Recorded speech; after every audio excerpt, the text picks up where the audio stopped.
نادنا صوت بأذان لنصلي فرض الرحمن قم هيا بالماء توضأ إن الطهر بسم اللہ الرحمن الرحیم۔ السلام علیکم ورحمۃ اللہ وبرکاتہ۔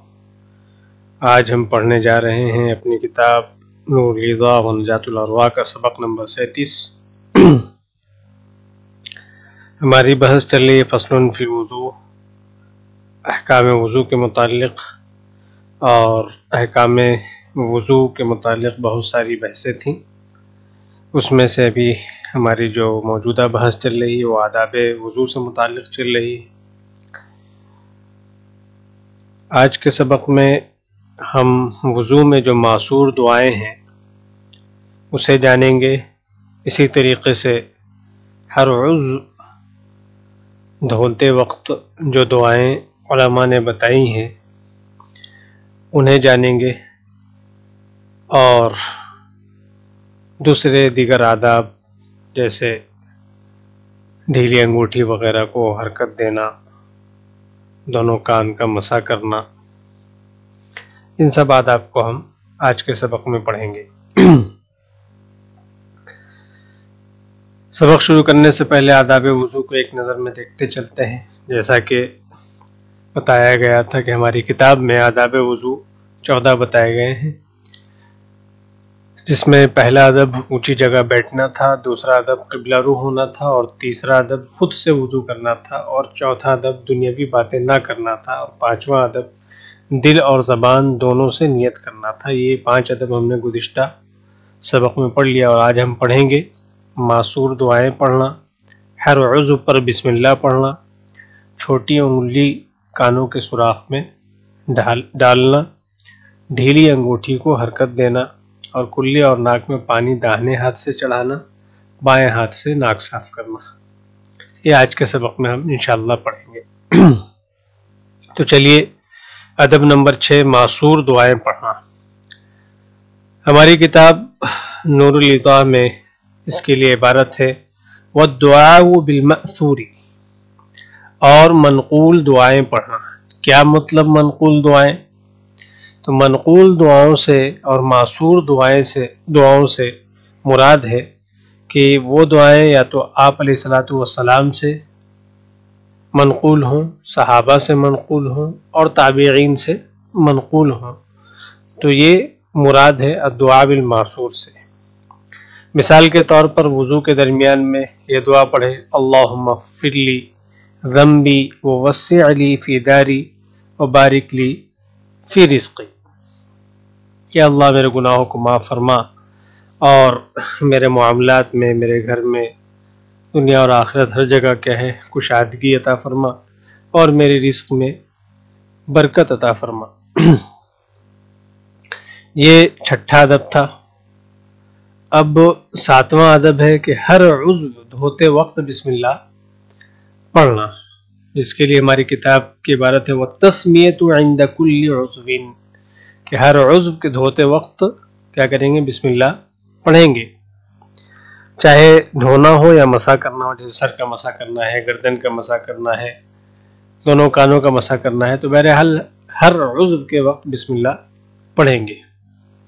دھوتے وقت یا مسح کرتے وقت نیت کرتے ہوئے بسم اللہ پڑھے، اور اس عضو کی دعا بھی پڑھے۔ اسی طریقے سے ہر عضو دھونے کے بعد درود شریف پڑھنا بھی علماء کرام نے بتایا ہے اور کتابوں میں لکھا ہے۔ اب ایک نوٹ، اگلے سبق کی طرف چلنے سے پہلے ایک نوٹ ذہن نشی کر لیں کہ ہماری جو کتاب ہے اس کے حاشیے میں، اسی طریقے سے حاشیۃ التحتوی وغیرہ میں ہر عضو کی علیحدہ دعا بھی مذکور ہے، کہ صرف بسم اللہ نہیں ہے بلکہ بسم اللہ کے ساتھ دعائیں بھی لکھی ہوئی ہیں۔ تو ان دعاؤں کے متعلق، ان دعاؤں کو جاننے سے پہلے ہم ان کے متعلق ایک اہم بات جان لیں کہ ان دعاؤں کو بھی ذکر کریں گے انشاءاللہ۔ ہم ان دعاؤں کے بارے میں یہ اہم بات ذہن میں بیٹھا لیں کہ ان دعاؤں سے متعلق جو احادیث ہیں وہ ضعیف ہے، ہاں، فضائل میں چونکہ ضعیف حدیث چلتی ہیں، لیکن پھر بھی ہم یہ دعائیں اگر پڑھیں تو اس نیت سے پڑھیں کہ یہ سلف صالحین، اکابرین علماء سے کیا ہے، منقول ہے، نہ کہ آپ صلی اللہ علیہ وسلم سے، تاکہ آپ کی طرف غلط نسبت ہونے سے بچا جا سکے۔ حاشیۃ تحتوی میں ان دعاؤں کے بعد یہ عبارت لکھی ہوئی ہے۔ تو ان دعاؤں کے معنی بہت ہی عمدہ اور بہت ہی معنی خیز ہیں، جو مانگنے سے متعلق ہیں۔ تو انسان دن بھر میں کسی ایک وضو کے وقت نکال کر ذرا بیٹھ جائے اور یہ دعائیں کر لے تو بہتر ہے، معنی کے اعتبار سے دعا کرنے میں کوئی حرج نہیں ہے۔ تو سب سے پہلے کلی کرتے وقت کی دعا ہے بسم اللہ پڑھنا ہے۔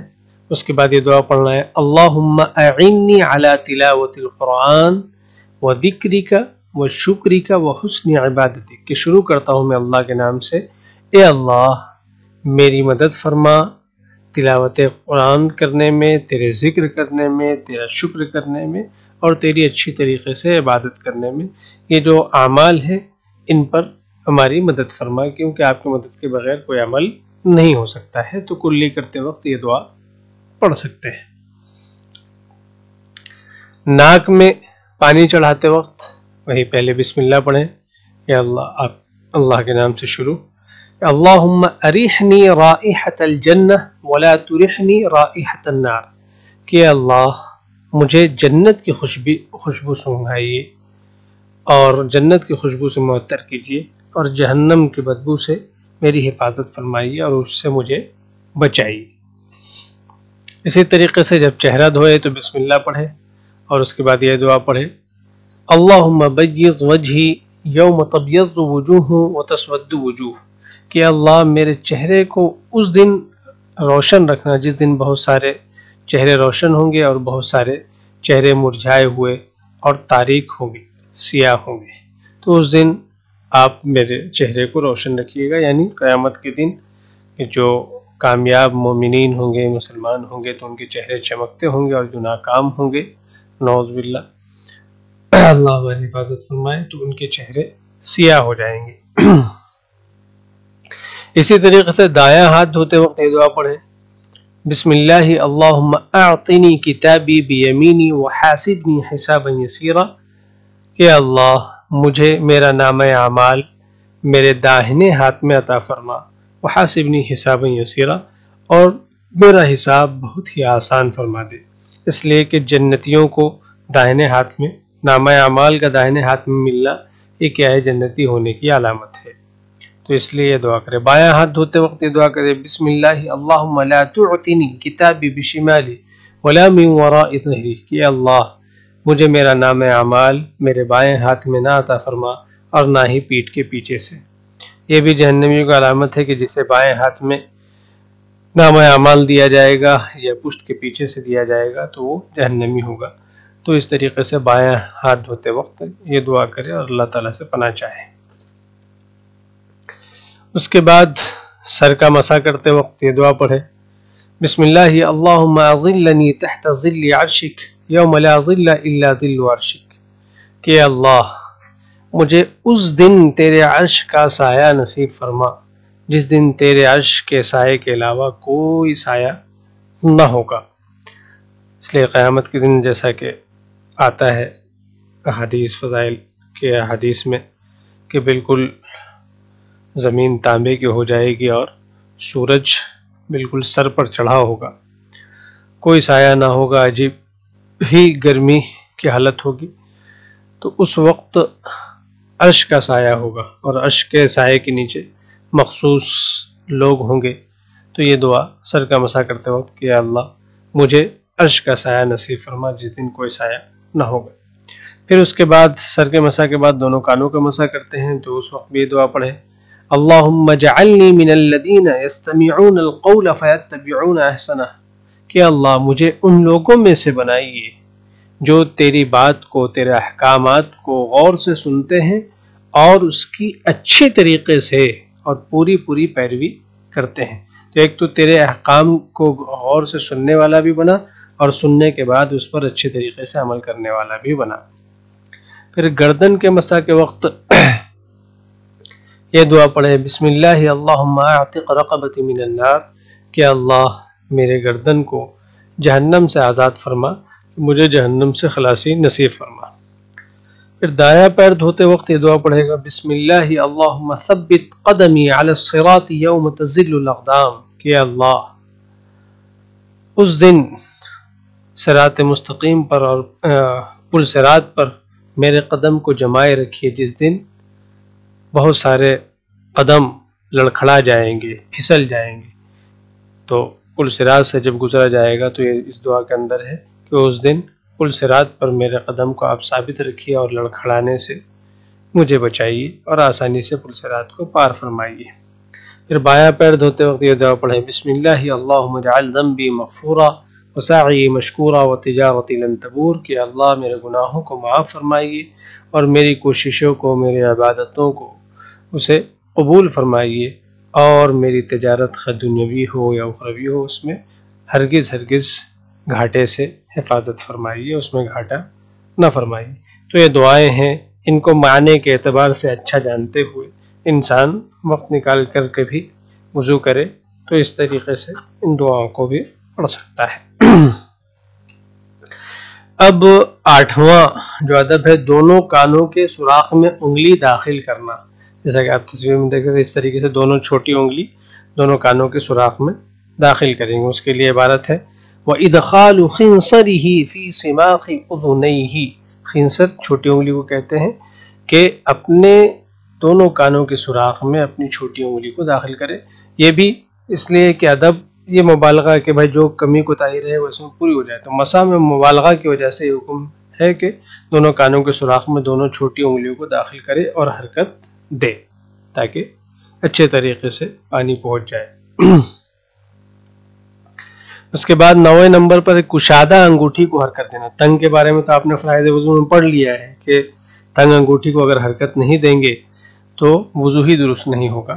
اب یہاں پر ڈھیلی انگلی کو، اس لیے کہ مبالغہ، آداب کا مطلب یہ ہے کہ کسی طریقے کی کوئی کمی نہ رہ جائے اس کے اندر۔ اور تحریک و خاتمہ الواسع، اور کشادہ انگلی کو حرکت دینا۔ پہلے زیادہ سے زیادہ لوگ انگوٹھی پہنا کرتے تھے، اب گھڑی ہے، دوسری چیزیں ہیں، جیسے عورتیں ہیں تو چوڑی ہے، بالی چوڑیاں عموماً ایسے ڈھیلی ہی رہتی ہے، لیکن آج کل وہ بریسلیٹ اور کیا کیا کہتے ہیں، تو بہت ساری چیزیں ہیں جو کلائی پر، اور اسی طریقے سے مرد حضرات دھاگے وغیرہ بھی اور اس طریقے کی چیز کیا کرتے ہیں، کلائی پر باندھتے ہیں، وہ فرینڈ بینڈ وغیرہ آتا ہے۔ بہرحال وہ ایک الگ بحث ہے کہ وہ جائز ہے یا ناجائز ہے، یہاں پر وضو کا مسئلہ چل رہا ہے۔ تو اگر وہ یہ ساری چیزیں اگر تنگ ہیں تب تو ان کو وضو کے دوران وضو کے درست کرنے کے لیے ہلانا ضروری ہے، حرکت دینا ضروری ہے، اور اگر ڈھیلے ہیں تو بھی ان کو حرکت دینا یہ مستحب ہے۔ 10 نمبر پر ہے دائیں ہاتھ سے کلی اور ناک میں پانی چڑھانا، اور بائیں ہاتھ سے ناک صاف کرنا۔ یعنی کلی دائیں ہاتھ سے کرے گا، اس لیے منہ میں پانی لینا تو ظاہر سی بات ہے بائیں کا استعمال نہیں کرے گا۔ اسی طریقے سے ناک میں پانی چڑھانا ہے تو بھی دائیں ہاتھ سے، ہاں ناک صاف کرنا ہے تو بائیں ہاتھ سے۔ تو اسی کے لیے عبارت ہے والمضمضۃ والاستنشاق بالید الیمنی والامتخاط بالیسری، کہ اور کلی اور ناک میں پانی چڑھانا بالید الیمنی داہنے ہاتھ سے، والامتخاط بالیسری اور بائیں ہاتھ سے ناک صاف کرنا، کیونکہ منہ اور ناک یہ بھی مشرف اعضاء ہے انسان کا، اعضاء ہونے کی وجہ سے اس کو بھی شرف حاصل ہے۔ تو چونکہ جب اس کو شرف حاصل ہے تو ناک میں جب ہاتھ لگائے گا، پانی کیا کرے گا، ڈالے گا، تو اس کے لیے بھی جو اللہ تعالیٰ نے دائیں ہاتھ کو شرف بخشا ہے تو اس کا استعمال کرے گا۔ ناک میں پانی چڑھاتے وقت بھی دائیں ہاتھ کا استعمال کرے گا۔ لیکن ناک میں جو ریٹھ وغیرہ ہے، جو گندگی ہے، وہ چونکہ ایک متہن چیز ہے، ایک مطلب ناپاک تو نہیں ہے وہ، لیکن ایک طبیعت اور کراہت والی چیز ہے، لہذا بائیں ہاتھ کو ناک صاف کرنے میں استعمال کرے گا اس کے متہن اور حقیر ہونے کی وجہ کر۔ اب ہم اپنی کتاب کی عبارت دیکھتے ہیں۔ نمبر 6 اور 7 والدعاء بالمأثور اور منقول دعا پڑھنا، والتسمیۃ عند کل عضو اور ہر عضو دھوتے وقت بسم اللہ پڑھنا۔ بسم اللہ پڑھنا تو ہے ہی ثابت، اور وہ جو دعائیں بتائی گئی ہیں اس کو بھی اچھا معنی ہونے کے اعتبار سے پڑھ سکتے ہیں۔ 8ویں نمبر پر وَإِدْخَالُ خِنْصَرِهِ فِي سِمَاخِ أُذُنَيْهِ اور اپنے دونوں کانوں کے سوراخ میں اپنی چھوٹی انگلیوں کو داخل کرنا۔ وَتَحْرِيكُ خَاتَمِهِ الْوَاسِعِ اور 9واں ادب اور کشادہ انگوٹھی کو حرکت دینا۔ وَالْمَضْمَضَةُ وَالْاِسْتِنْشَاقُ بِالْيَدِ الْيُمْنَى اور داہنے ہاتھ سے کلی کرنا اور ناک میں پانی چڑھانا۔ وَالْإِنْتِخَاطُ بِالْيُسْرَى اور بائیں ہاتھ سے ناک صاف کرنا۔ تو یہ 10 ادب ہمارے مکمل ہو گئے انشاءاللہ۔ بقیہ 4 ادب اگلے سبق میں ہم اسے پڑھیں گے۔ سبحان اللہ و بحمدہ سبحانک۔